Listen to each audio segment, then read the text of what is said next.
नमस्कार माऊली. चला ज्ञानेश्वरीच्या सहवासात. ज्ञानेश्वरी अध्याय 7 मधील 87 ते 92 ओव्यांच्या सहवासात आपण जाऊया. ज्ञानोबा रायांनी आपल्या समोर एक दृश्य मांडलेलं आहे की ही माया नदी आपल्या स्वतःच्या बळावर तरुण जाण्याचा आपण जो प्रयत्न करतो तो उपाय अपायच ठरतो. हे वेगवेगळ्या दृष्टांतांच्या साह्याने ते आपल्याला सांगतायत. आपलं तरुण वय, प्रौढ वय, वार्धक्य, बुद्धी, शारीरिक बळ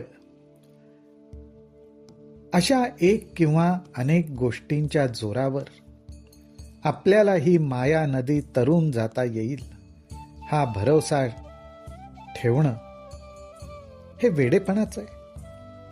आणि असा भरोसा ठेवून जे प्रयत्न करतात त्यांच्या वाट्याला काय येतं किंवा त्याचा परिणाम काय याची स्पष्ट कल्पना यावी हा माऊलींचा उद्देश आहे. पुढे माऊली म्हणतायत, आणि शोकाचा कडा उपडत क्रोधाच्या आवर्ती दाटत आपदा गिधी चुंबिजत उधवला ठाई.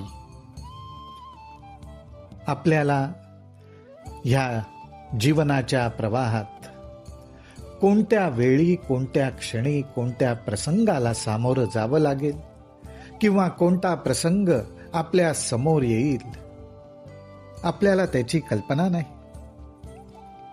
आणि काही वेळा शोकाच्या काठांवर, शोकरूपी, दुःखरूपी काठांवर आपण आदळले जातो, तर काही वेळा क्रोधरूपी भोवऱ्यांमध्ये आपण सापडतो.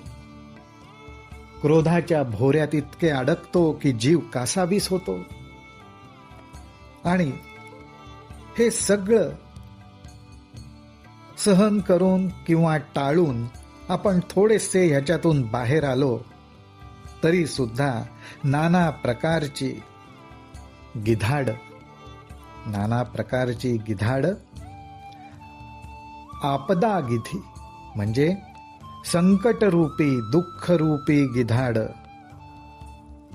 आपल्याला चोच मारायला टपलेलेच असतात.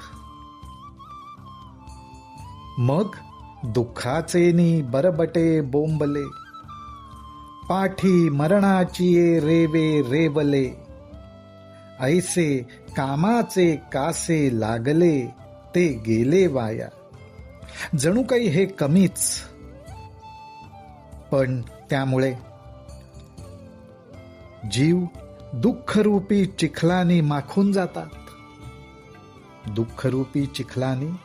माखून जातात आणि शेवटी मृत्यूरूपी गाळामध्ये पाठी मरणाची रेवे रेवले आणि शेवटी मृत्यूरूपी गाळामध्ये ऋतून बसतात. रेवे रेवले ऐसे कामाचे कासे लागले ते गेले वाया.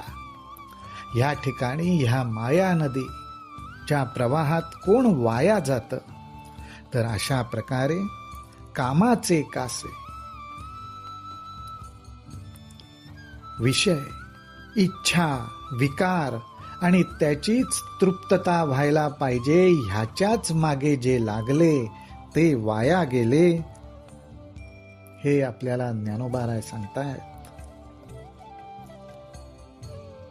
आता विषयांच्या मागे लागायला नको, विकारांच्या मागे लागायला नको, म्हणून एकी यजन क्रियेची पेटी बांधोनी घातली पोटी ते स्वर्ग सुखाच्या कपाटी शिरकोनी ठेले.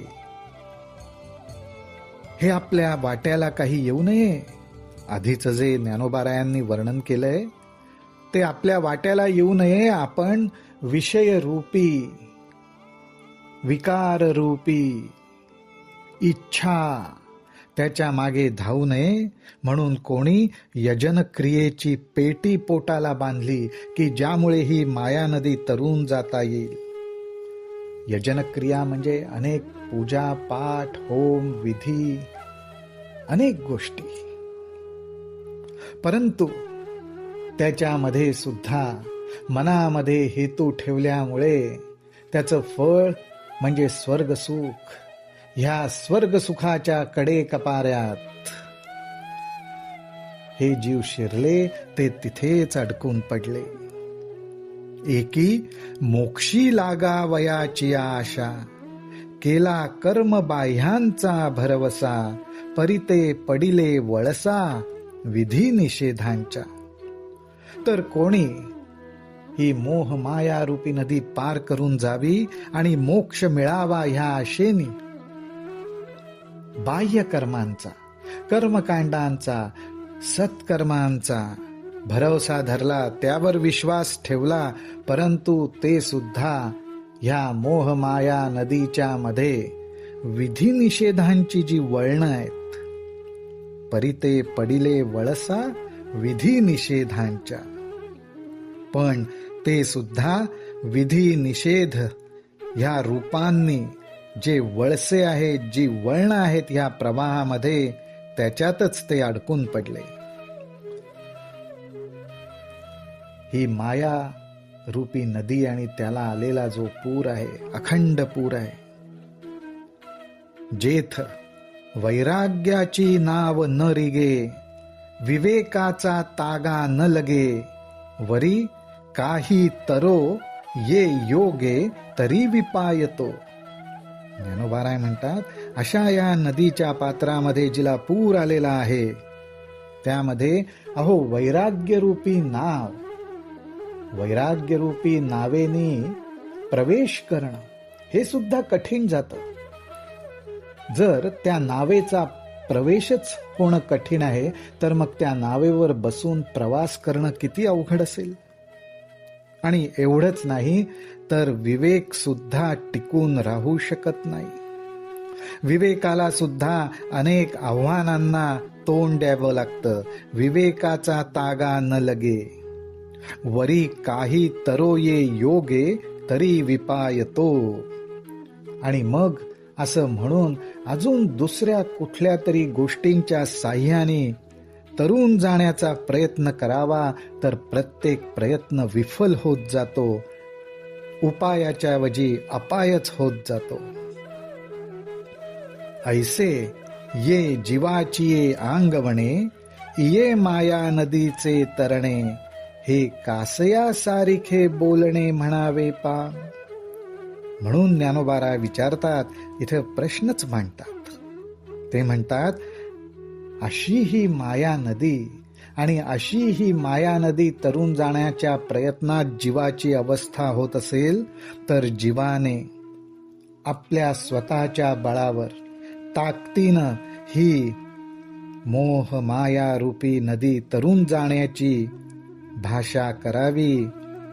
ही भाषा, हे बोलणं कसं आहे ते आता मी तुम्हाला सांगतो. हे कासया सारिखे बोलणे म्हणावे पा. हे बोलणं कशासारखं आहे ते मी आता तुम्हाला सांगतो, ते आपण ऐकूया. रामकृष्ण हरी, रामकृष्ण हरी, रामकृष्ण हरी.